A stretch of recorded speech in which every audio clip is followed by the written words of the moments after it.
Pengurus Besar E-Sport seluruh Indonesia (PBESI) optimistis menatap SEA Games 2023 Kamboja 5 hingga 17 Mei 2023. 102 atlet e-sports nasional terbaik telah mengikuti proses pelatnas yang dimulai sejak 6 Februari 2023. Dari 102 nama telah terpilih 40 atlet anggota roster yang dinilai memiliki kemampuan teknis dan mentalitas untuk mewakili Merah Putih di SEA Games ke-32 Kamboja.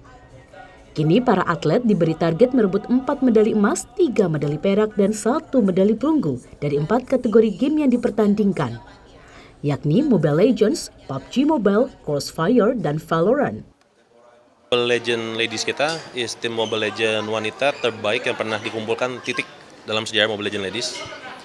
Tim Mobile Legends pria kita sangat-sangat tinggi levelnya dan dinakodai oleh seorang pelatih yang sangat berpengalaman. Tim Valorant kita sangat bertalenta. Tim Crossfire kita biarpun memang gamenya sudah tidak ada di Indonesia, tapi hampir semuanya punya pengalaman di panggung terbesar.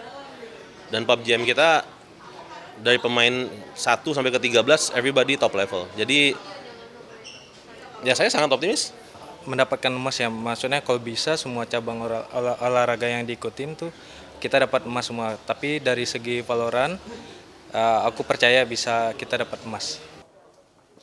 Sebelumnya, Timnas Indonesia cabur e-sports berhasil menyumbang 6 medali untuk Indonesia di SEA Games 2021 Vietnam.